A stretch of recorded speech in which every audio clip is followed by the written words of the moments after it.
Today is a big day. It is May 27th, 2025.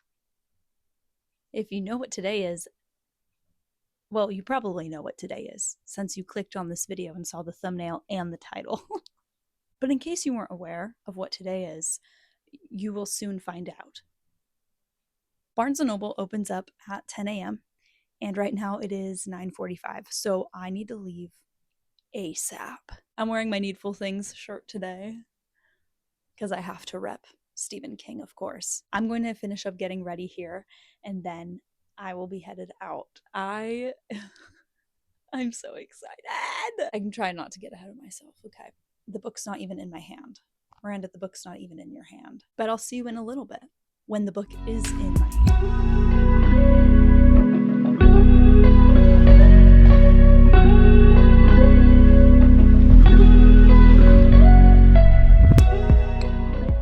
Dun-na, dun-na, dun-na, dun-na, dun-na, dun-na, dun-na, dun-na, dun-na. There is nothing quite like going to a bookstore and picking up a book on publication day. There is no other feeling that can compare to that. The Barnes & Noble I went to was actually pretty busy, and I got there almost right when it opened, and I was confused because I was like, does everybody know that Stephen King's new novel is out today? There was nobody at the table. I was the only one.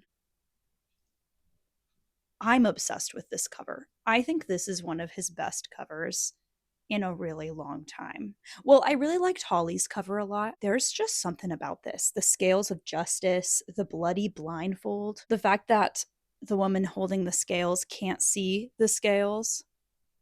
The sword, is that a sword of justice? A sword of the Avenger? I could write an analytical essay on this, probably. I write too many essays on a weekly basis, so I won't be doing that. However, needless to say, I'm obsessed with this cover. I do this weird thing where I'm super picky on what book I take home with me. I stood there at that stand and examined, became Detective Holly, looking for the most perfect copy of this book. Stephen King release day displays hate to see me come in. But yes, this is Never Flinch by Stephen King. This book just came out today. Hold on, I'm gonna change this. This needs to be higher. There we go, that's better. This book follows around Holly Gibney, one of our main characters that I have talked endlessly about on my channel. I feel like I have said her name so many times. I have a video all about the books that she is in. You should go check it out. I won't explain it further in this video, but I have been waiting for this for so long. I am literally going to take all day today to read this. I have to take breaks because I have to dust my room today. I also am going to be having family dinner tonight. So there are a few things that will interrupt my reading, but that is totally fine. I'm going to try to see how far I can get today, and whatever I don't finish, I will pick this up tomorrow because I also happen to not have anything to do tomorrow. Let's dive right on in. I also did want to say that this vlog is spoiler free. I do know that this book is brand spanking new, so I don't want to give away spoilers when I feel like that's unnecessary.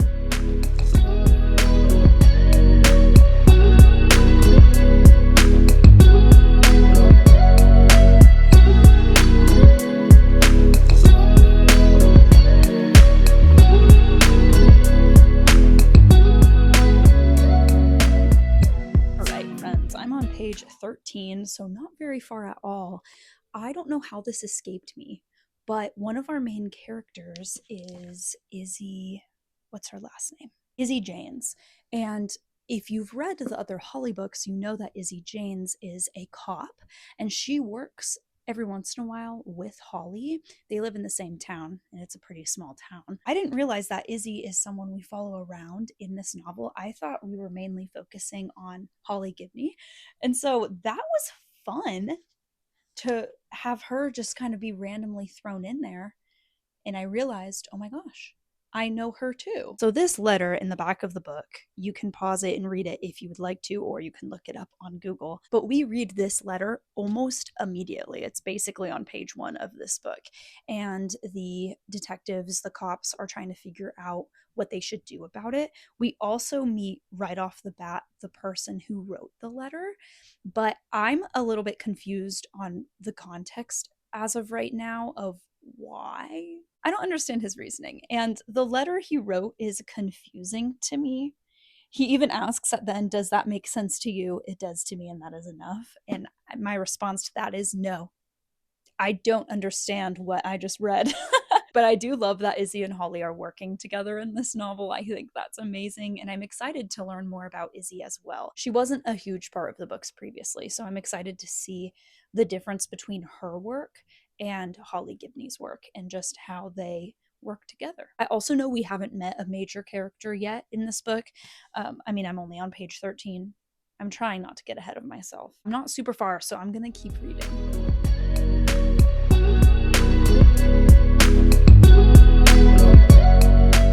Switching the location up on you. I just finished lunch and I finished chapter 1 of this novel. I just passed a scene that was insanity. Very horrific and gruesome, very bloody, and very graphic, which I know and I should expect that this book would have those kinds of scenes, but this one came out of nowhere. Something I really love and appreciate about Stephen King is that he writes from the antagonist's point of views as well. And of course, all of his books, I think all of them, are in third person point of view. He writes in a way that reveals all of the twisted thoughts of a lot of his villains. And even though it's horrible and I wish I didn't have to endure it, it is also amazing writing and amazing character building as well. Lots of twists and turns already, and we're just on chapter 1.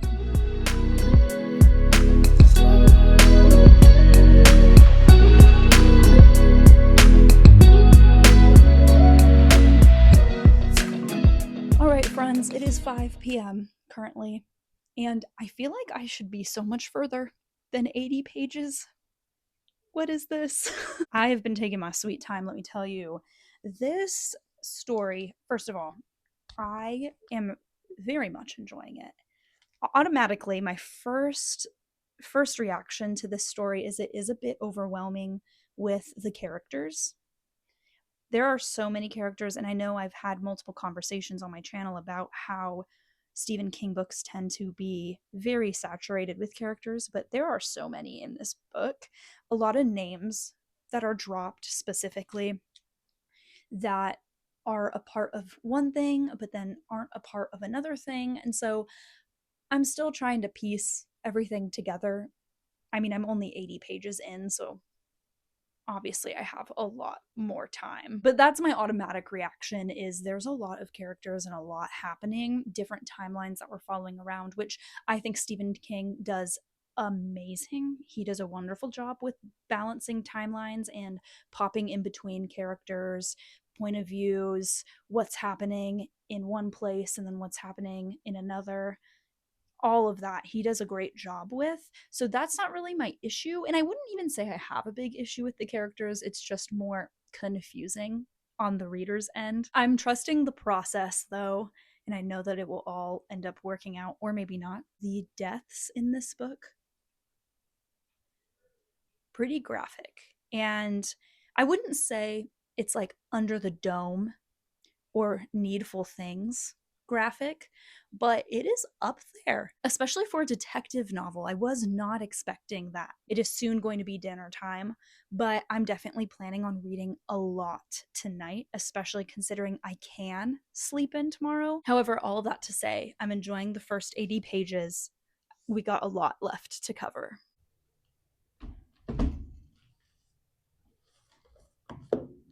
At the time of me recording this, it is 8:25 p.m. I read a little bit more. I'm now on chapter 7, page 109. We are following around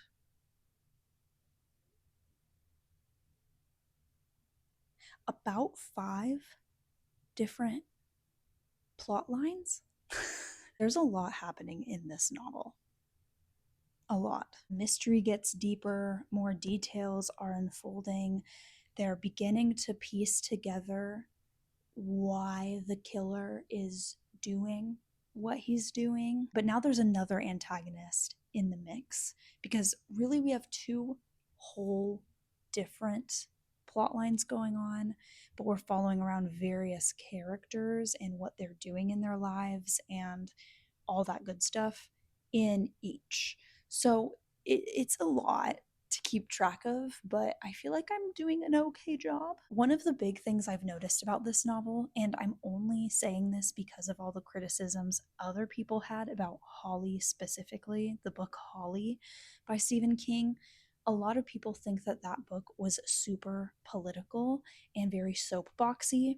And I even said in my review of Holly that I did also feel that way the first third of the novel. It did get better as the story progressed, and I was able to kind of brush it off. And I feel like all the politics talk and all the COVID talk was pretty purposeful and served a purpose in the novel. If you're somebody who felt burdened by those things while reading Holly, I did want to let you know that there is like zero politics in this book. We do follow around a women's rights activist and her assistant in one of the storylines, but it's not political by any means, really. It's just explaining what they do. And this activist we follow around, I'm forgetting her name because there's so many names. Her name is Kate, and she is very passionate about what she believes in and speaking up for women's rights. And a few of the topics obviously can be a little bit touchy, but it's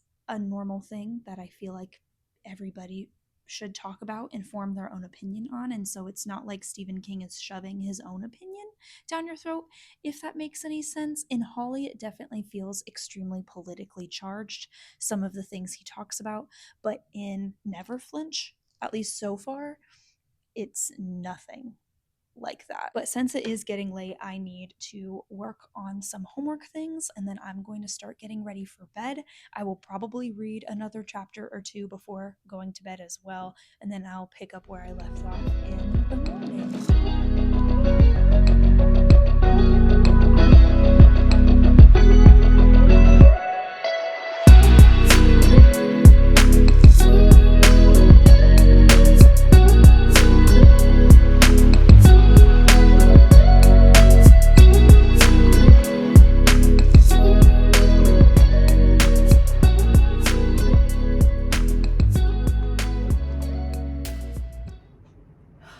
Good morning, everybody. It is currently 9:40, and I meant to wake up around 7, so needless to say, I woke up very late, but that's okay. I feel like a whole new person. I slept so much. I think I got 10 or 11 hours of sleep.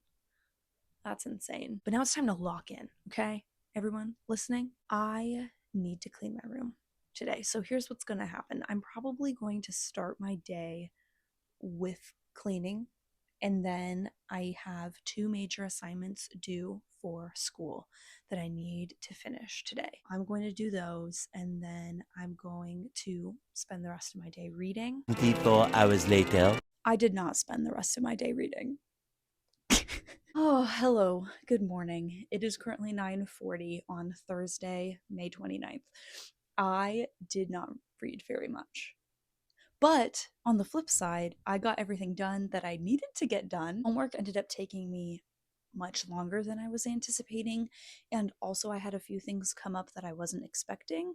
So yeah, I was a busy bee yesterday. I'm actually taking a road trip with my mom today, so I am going to be bringing Never Flinch, and I will be talking about my thoughts and feelings with you. I'm anticipating that I will not... Where did Never Flinch go? I found it. It was hiding on my blanket over there. You all probably saw it that whole time. But I am on chapter 10, page 157. The biggest update I can give you is that the two storylines we're following around end up converging.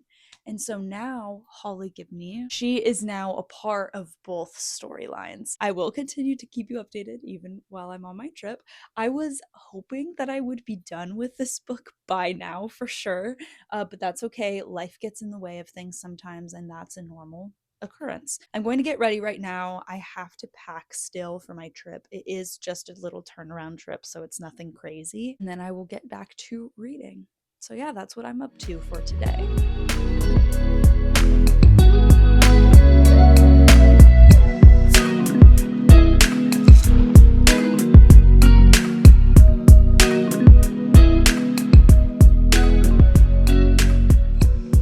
All right, everybody, we made it. I am staying in this cute, like, little RV casita. It's so cute in here. I love it so much. Let me just say, the villains in this book are they are so twisted. I had to stop reading once I got to a certain part and I looked at my mom and I had to verbally process what I just read. I have a few suspicions about a few things. Obviously, I can't talk about it. There are weird things going on with these antagonists, and I don't know if I like it. I get it, right? Like, there are villains, they have to be weird and twisted and gross and creepy, but there's a lot. Like, this book has a cesspool of just a ton of toxic and twisted things. But yeah, we're going to head out for dinner here soon. I just needed to update you. Let me check how far I am. I'm on page 192, which is the latter half of chapter 11.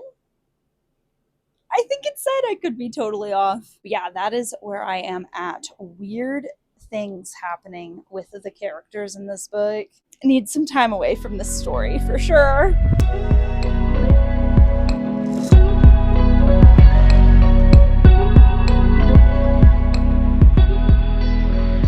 Hello, friends. Good afternoon. It is now Friday. I said I would read a little bit more last night, but I didn't. I ended up going to bed right after we were done eating cake and playing games after dinner.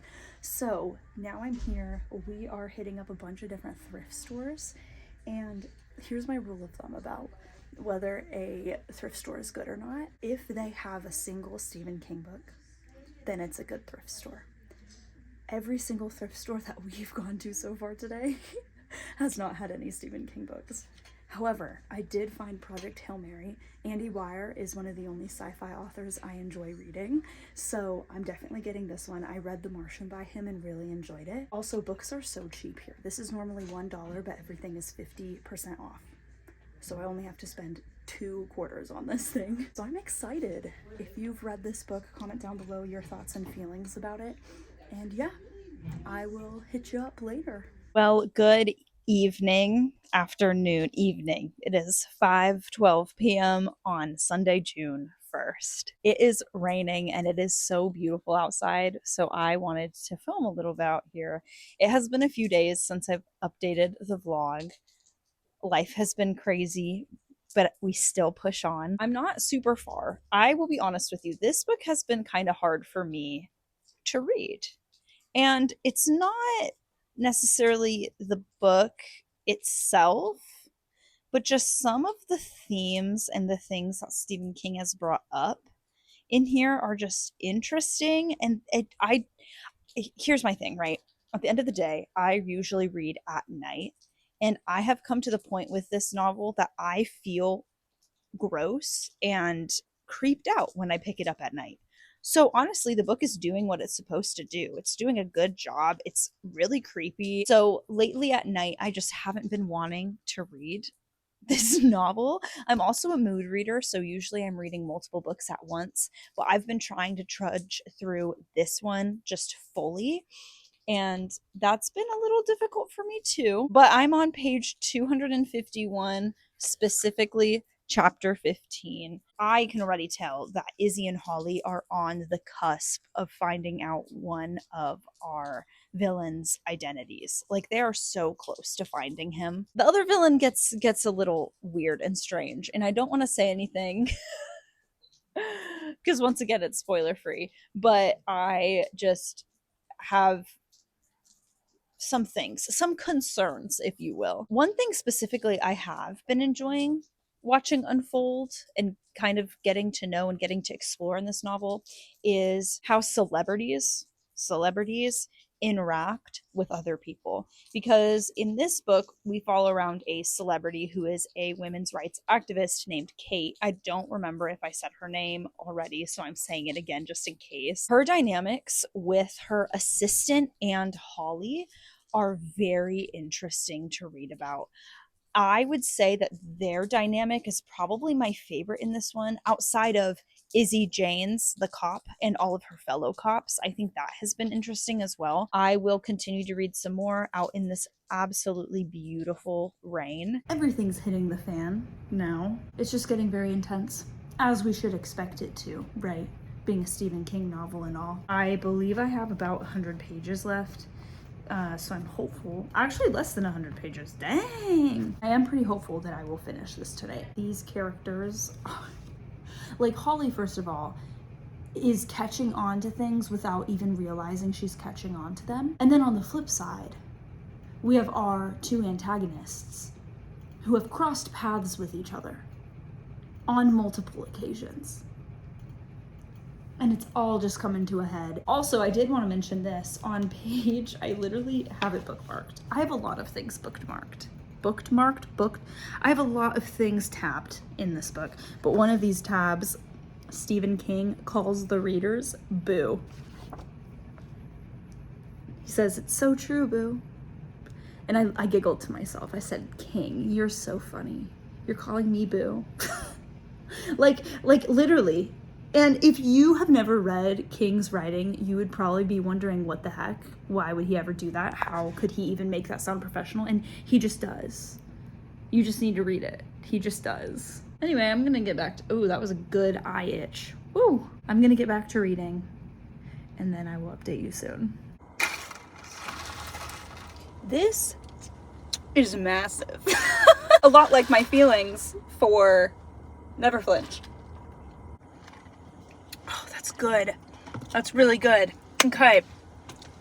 I have a lot of feelings about Never Flinch. I finished the book last night. Also, I forgot my mics, so I do not have them with me. I actually wasn't even going to film this in my car right now, but I am in training for my new internship.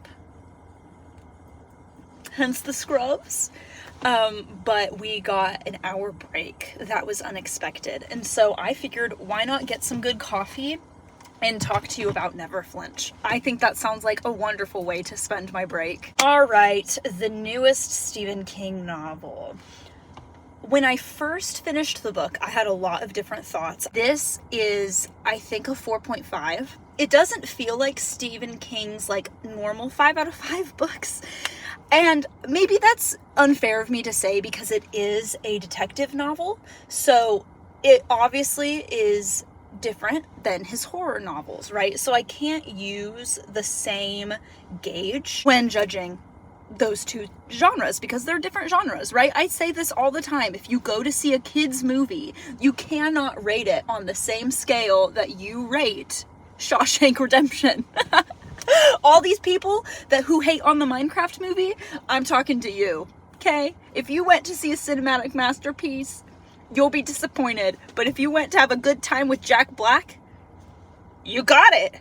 You know what I mean? So with Never Flinch, this is a detective novel at its core, and it is freaking fantastic. Stephen King did such an incredible job. It is one of the most complex novels that I have ever read outside of classics. He intertwined so many characters, so many backstories, so much trauma, so many experiences, and all these cases, right? There's two main cases we follow around, and they end up playing a role within each other, and it's just so beautiful. I could never write a story like that. Stephen King is a master storyteller. You know, all those things, all those reviews that call him that, it is true. Like, he is fantastic. I don't care if you don't like the writing, because I know that his writing is sometimes difficult for people. I don't care what your opinion is on his writing. You have to admit that he is good at what he does. I gave it 5 stars on Goodreads. And when I first clicked the 5-star button, I was thinking, well, maybe it's more like 4.5, but no, I think that this is a 5-star read.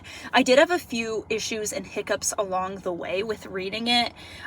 He does use religion a lot in a very negative and violent manner. I don't like that being in what I'm consuming, where it's a theme of there's a violence coming out of religion and being done in the name of God.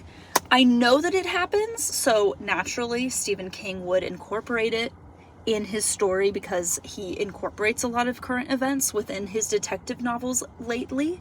So I understand why it was in there. I just think, at the end of the day, having an assassin who is hired by a church seems pretty out there to me. I don't know if that's just me or not. Also, I'm not really spoiling. Don't worry if you think and you're typing in the comments, oh my gosh, I can't believe you spoiled. You learned that pretty early on. And I didn't even give you a name of who it was.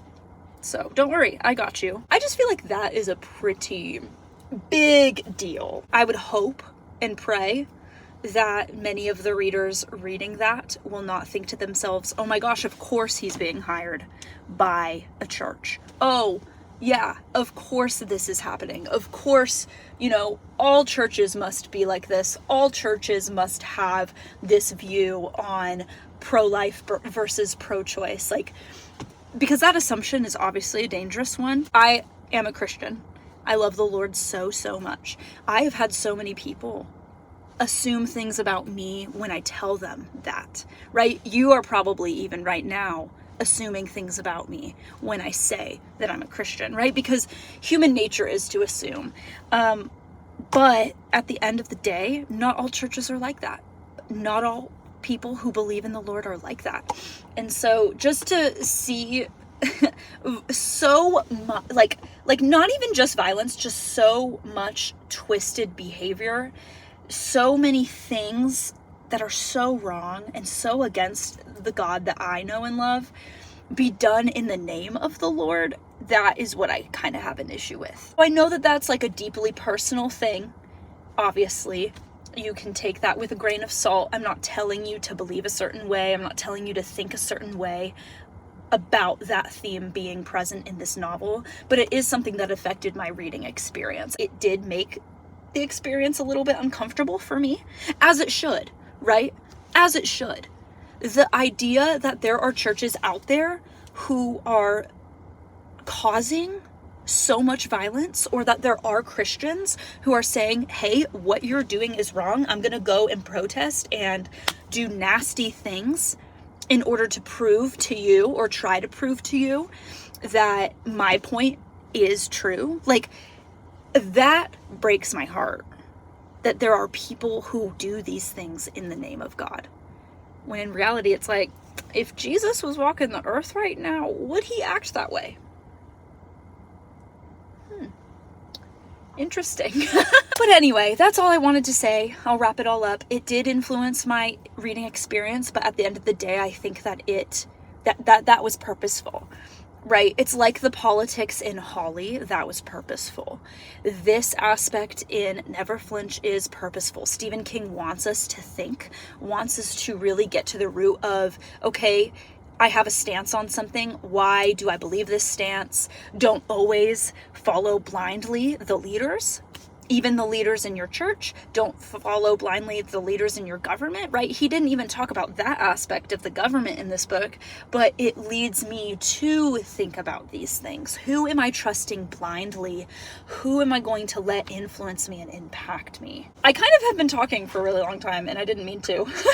Those are my spoiler-free thoughts, my overall review of this book. The characters are some of my favorites that I have read in a really long time, and I feel like I say that every single time I pick up a Stephen King novel, so I'm definitely needing to read another one after this. Please comment down below some suggestions of what Stephen King books I should read.